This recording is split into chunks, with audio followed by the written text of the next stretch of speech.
Are you adopting or considering adoption? The very first step that you need to do is to understand adoption law in your state. And today we're going to be talking with an amazing adoption lawyer. Stick around to learn more.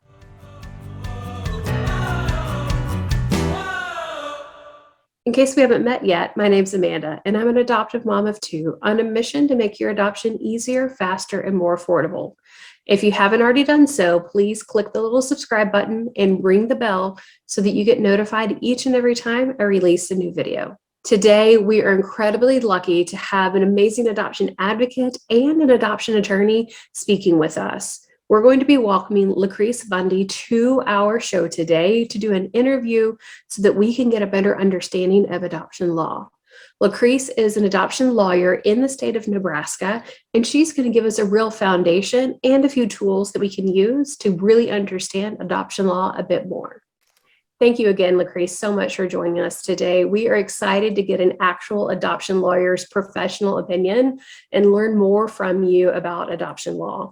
First of all, I just want to say, again, thank you, but also thank you for serving and loving on our community. You have a real passion for adoption, and I'd love if you'd share a little bit more about that with our audience. Yeah, thank you, Amanda, for having me on. I'm so happy to be here and so happy to share with your audience. So I love adoptions, and I know there's a lot of, there's a negative side to adoption. There's also positive sides to adoption.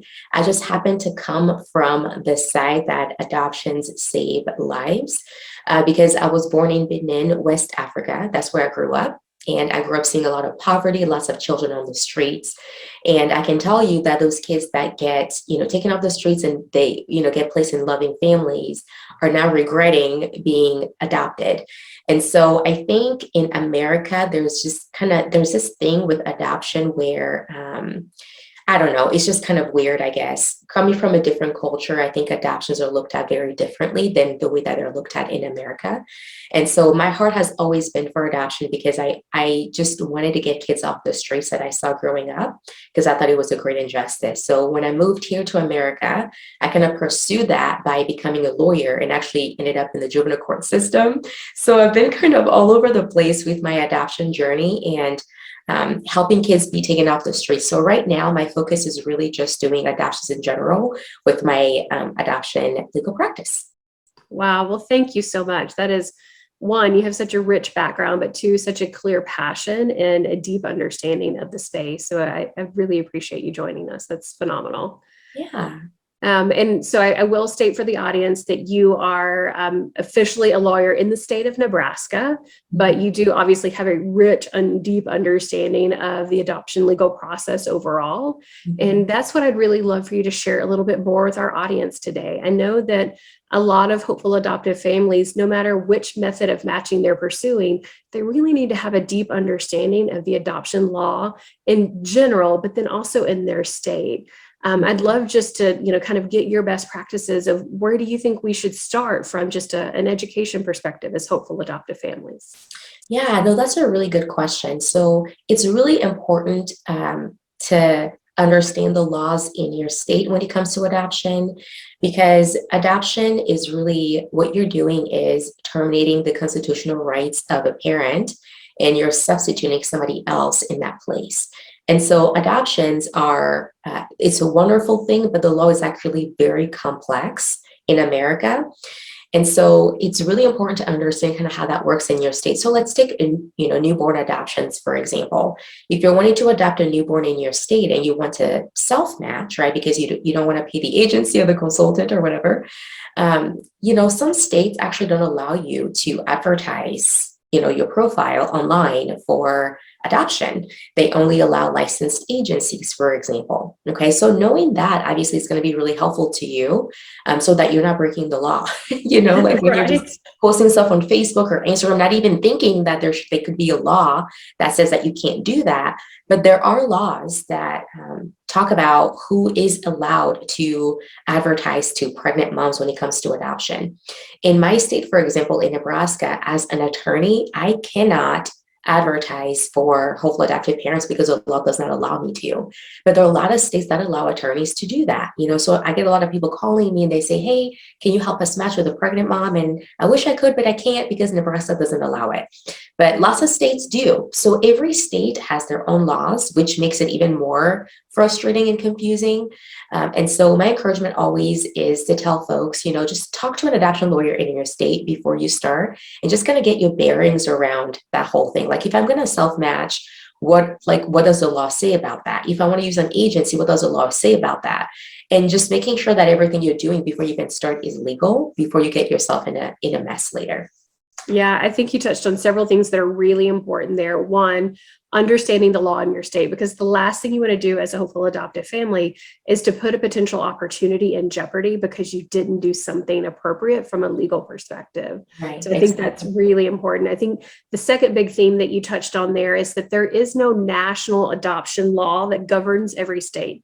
Each individual state has its own set of guidelines that you need to understand. Right. And I know as being a hopeful adoptive family, or being an adoptive family at one time that was a hopeful adoptive family, I didn't understand the intricacies of the law. And so in our case, it ended up resulting in a disruption because we didn't ask the agency what our legal risk was when we were adopting a Native American child and how long it was going to take us, to kind of pass through that finalization and revocation periods. And so that's the reason why I have such passion and such deep love and gratitude for what you're doing for our community, because I think there's a foundational understanding that hopeful adoptive families need to have, maybe even before they reach out to that adoption lawyer in their state, so they know what questions to ask. Because the one lesson I learned through my own process is that I have to be my own advocate and I have to ask those questions. Mm-hmm. No, yeah, for sure. I completely agree. And because there is such, non-education about the legal process of adoption, a lot of folks kind of go into adoption with the mindset of, I want to grow my family, so I'm going to look for an agency, because that's kind of like the overall thing out there in the culture about you just go to an agency to adopt a baby, or you go to a consultant or whatever. But most folks don't think through the legal side of things when they're jumping into the process. And as a result, I've actually had to fix a ton of adoptions in my state, because I've had folks that I had one case that we're finishing it right now. They adopted out of, was it North Dakota? I'm trying to think of the state right now. Or Wisconsin. Anyway, so they went, it was a friend of a friend who had the baby for them. And so they went, the baby came home. They talked with a lawyer who told them, you guys are totally fine. I will do the paperwork for the biological mom, and I'll also do the paperwork for you. And they were like, oh, that sounds great. So they went to the state, picked up the baby, got this piece of paper that the attorney typed on his computer, printed off and give it to them. And on their way to Nebraska, they're thinking, well, we live in Nebraska. Maybe we should figure out if we need to finalize this thing in Nebraska. So they call my law office and they're like, hey, we're in Nebraska. We just adopted this baby. So what do we do? And I'm like, well, do you have your home study done yet? They're like, what's a home study? I'm like, oh no. I know. And I said, okay, did the biological mom have an attorney who helped her? They're like, well, he was also our attorney. I'm like, oh no. So it's been almost a year now, or we're just now actually, the hearing is in November and we're actually getting everything done. So we ended up having to do guardianship here so that they could have the baby legally here and then doing the adoption. So it is so important, so critically important that the legal stuff gets, basically that you get that foundation before you jump into things, because adoption, like I said, is complicated. And without the attorneys involved, the agency can only tell you so much, but you really need to talk to an attorney, because the caseworkers may not tell you, like Amanda was saying, what your rights actually are as a hopeful adoptive parent. And when you're talking about ICWA, the Native American law, you're talking about the ICPC stuff, it gets really, really complicated and hairy. And so if you don't know what you're doing or don't understand legally where you stand in that, you can lose an adoption very quickly.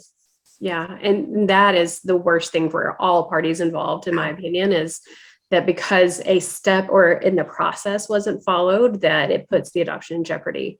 because now it leaves the birth mother without a plan, right? And it leaves obviously you with a huge hole in your heart.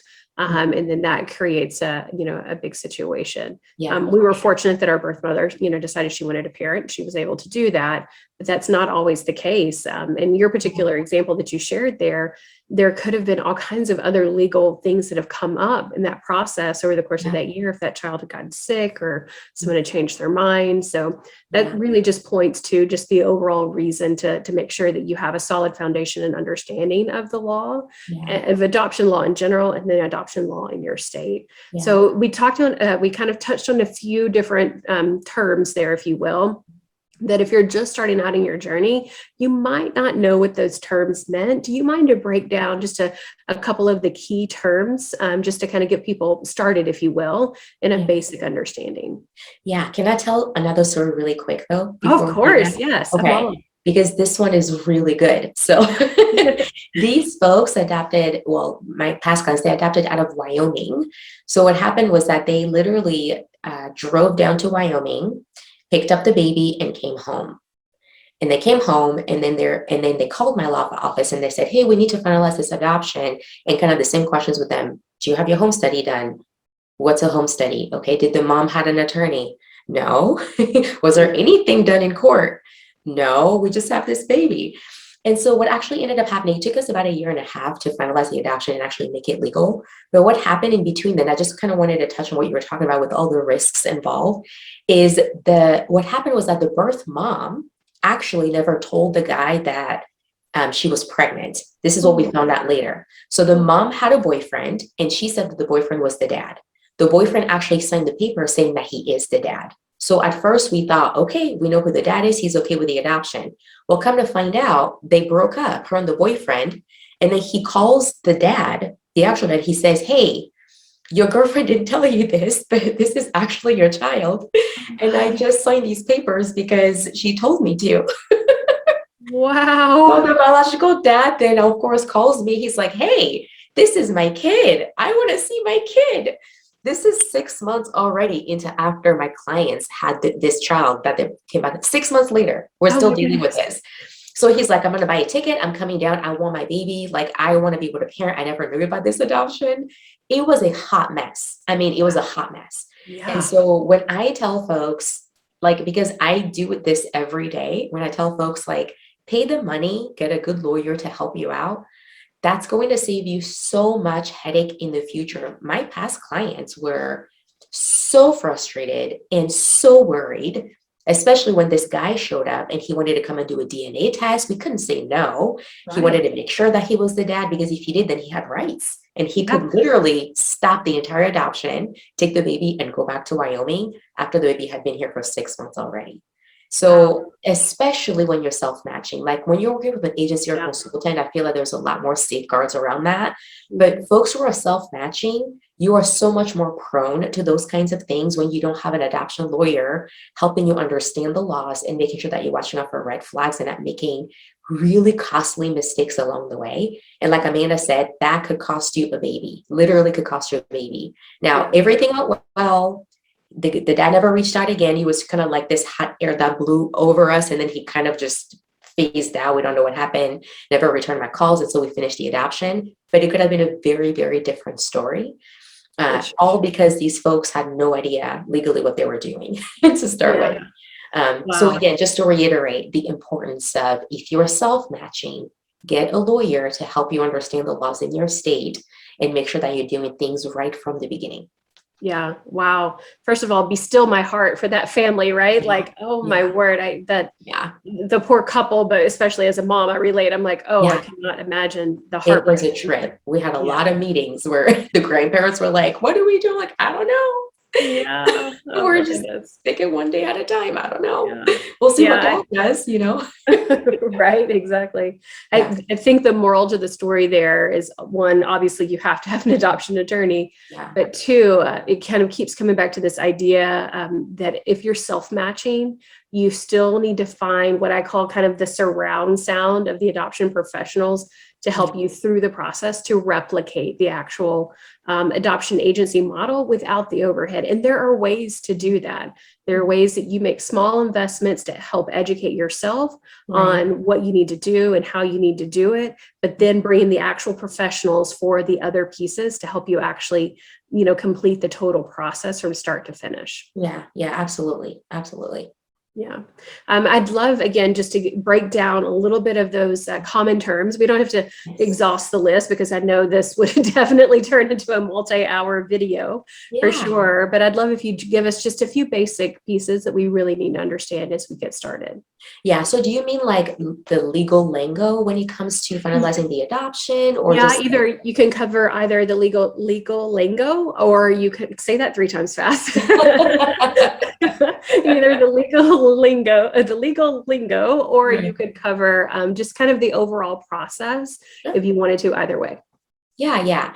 So it really depends on the type of adoption that you want to pursue. So if you want to do an international adoption, for example, you don't really need an adoption lawyer until, you're really at the tail end of the whole thing, because you've got the agency that's really helping you with the whole process from beginning to end. So whether or not you need an adoption lawyer really depends on your comfort level when it comes to an international adoption. When it comes to a foster care adoption, again, it's up to your comfort level, because you've got the caseworkers and the agencies kind of helping you along a little bit. But I find that some folks just prefer to have an attorney kind of in their back pocket that they're paying just to know that they're doing everything correctly. Or if the caseworker says something weird, they can call the lawyer and say, like, is this right? Is this legal? Can they do that? So they have peace of mind. The newborn adoption is always, I feel like, the trickiest one for folks when it comes to all the legal stuff that's involved. Because we all know that the parents can change their mind after the baby is born. And in some states, I think it's in California, it's either California or Florida, I can't remember right now, where after the mom signs away her rights when the baby is born, she has 30 days to change her mind. California. Yeah, is it California? Yeah. And so that's just crazy to me that you can have a child in your home for 30 days and then mom can just be like, oh, I'll change my mind, give me the baby back. Right. And so I guess a term is like relinquishment is one of the terms that you'll hear a lot. Relinquishment is when the biological parents are giving up their parental rights to the minor child. And basically they're saying, like, we don't want to be the parents anymore. We're giving up our parental rights by law. And we are consenting to the adoption. Consenting meaning we are agreeing to this couple or this person, single person, adopting this child. So those are kind of, I don't know, 2 of the most common terms that you would hear as far as legal lingo is concerned is relinquishment and consent to adoption. I'm trying to think of others. The power of attorney is one that I think a lot of people don't know about. And just because I do a lot of these, like the legal side of stuff, that's just lingo that I'm used to. But that's the piece of paper that the mom can also sign after she relinquishes her rights, because a lot of times there is a time period between the time when the mom signs away her rights and the time that you actually finalize the adoption in court. And to kind of hold you over during that time, most lawyers will ask the parents to sign a power of attorney. That term is different, I've found, in different states. Yeah. It's like power of attorney for childcare, I think is the general term for it. And it basically just gives you the power to make decisions for that child until you finalize the adoption in court. I'm trying to think, like, is there other terms that you have heard that maybe you feel like are not that commonly known by hopeful adoptive parents? Because I'm like, I don't know what they don't know.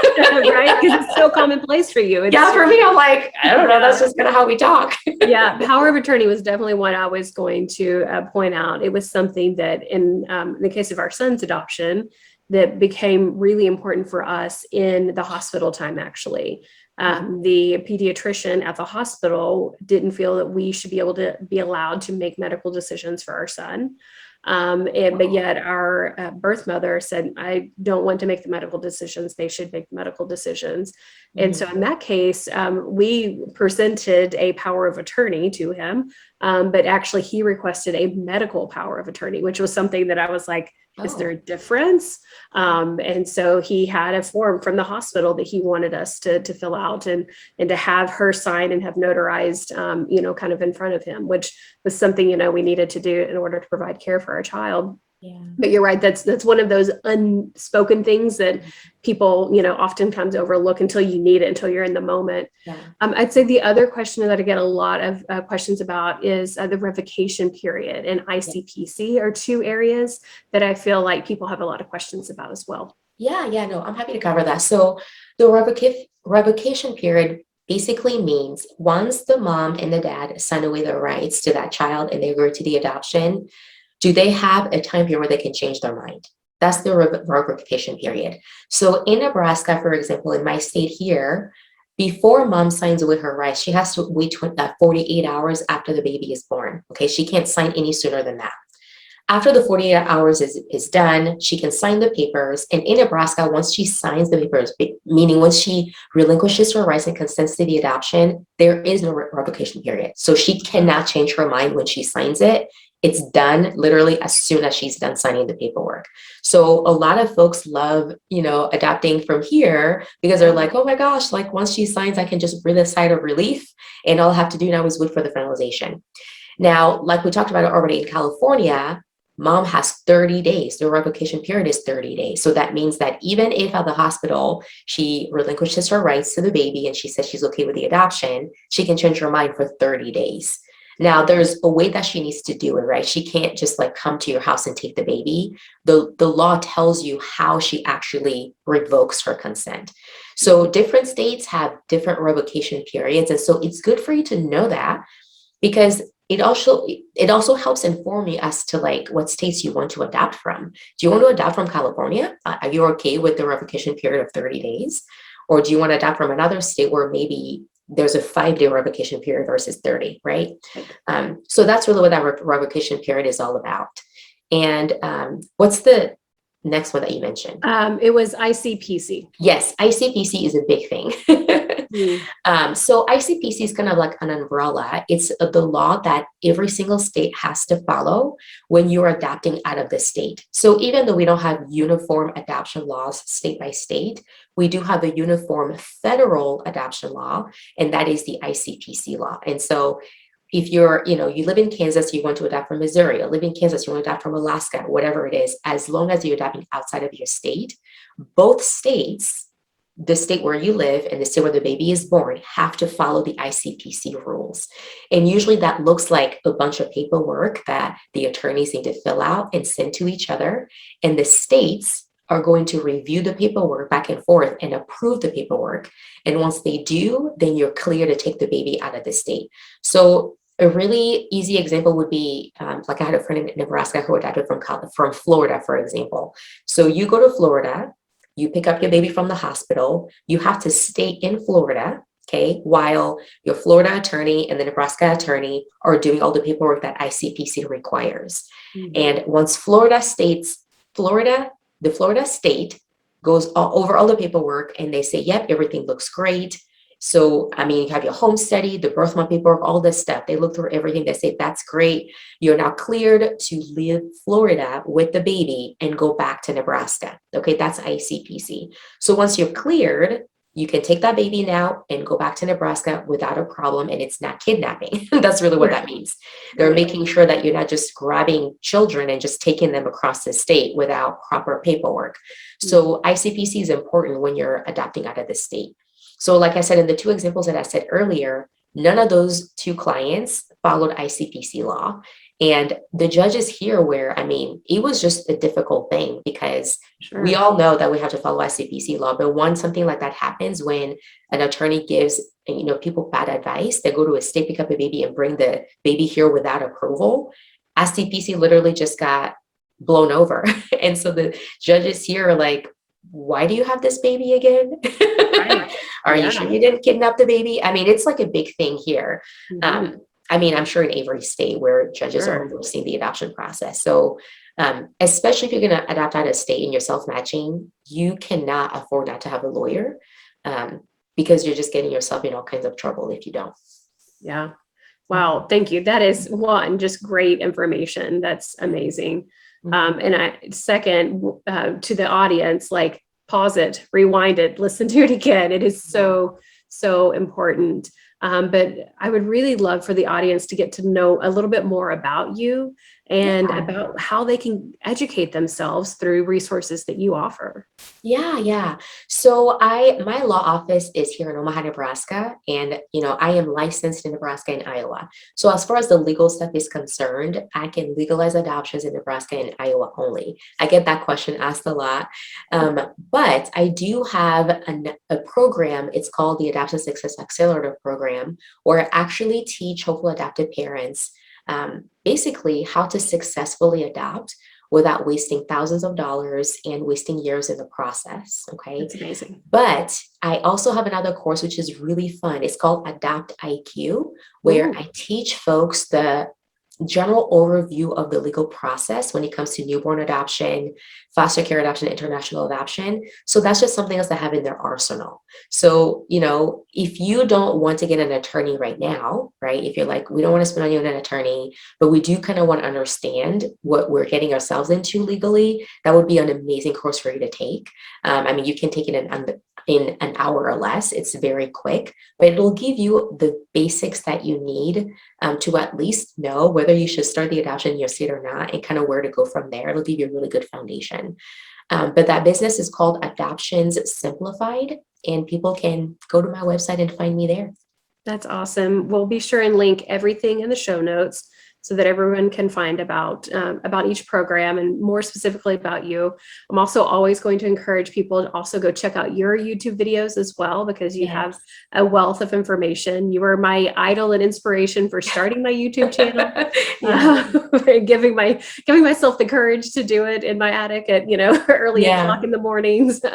Wow. But just a huge thank you for your love and passion for the community, and two, for really breaking it down in a really easy to understand way and making resources that no matter which method you're pursuing from an adoption perspective, that hopeful adoptive families can come and really get some basic understanding of what they need to in order to get started, and then get your expertise to guide them all the way throughout the program through the process through your programs. I think your programs are just phenomenal, and they really Thank you. bring to life your passion for this space. So thank you so much for joining us, and thank you so much for serving our community. Yeah, thank you, Amanda. And yeah, I'm on YouTube, like you said. I'm also on Instagram. If folks who just want to come say hi to me there, I'm there. And find me on Facebook, I'm there too. And come say hello. And yeah, send me questions. And if I can answer, I will. Okay, awesome. Thank you so much, Lucrece. We really appreciate you joining us. Thanks, Amanda. Wasn't that just amazing? We are so incredibly lucky to have Lacris join us today. That is such a great episode for you guys to really dig into getting a clear understanding of the foundation of adoption law. I really would suggest that you go check out Adoption IQ and learn more about that program. I do think that if you're self-matching, or even if you're matching with an agency, that having a firm understanding of the basics when it comes to adoption law really does help you. I would suggest that you do that before you hire an adoption attorney in your state, so that you're better equipped to ask the right questions in those conversations. So I hope this has been really helpful in our series from a self-matching perspective. Again, I have a real passion for this idea of the fact that you can create the adoption journey that you want, and you can surround yourself by the professionals that you need in order to complete your journey and to feel really equipped for that journey. So if you have any more questions as it relates to self-matching, feel free to check out these other videos or our other podcast episodes. Jump into the Facebook group. The Facebook group is really amazing. We unpack this. This is your safe space away from, all other adoption professionals that you worry might be judging you, especially the agencies, right? Or away from, expectant parents, so that you have a safe space to ask those questions. So jump into the Facebook group, ask any questions that you have. Feel free to leave a comment below, or just hit me up any way you want to. I'm always here and available for you, friend. Remember, anything's possible with the right plan and support, and I've always got your back.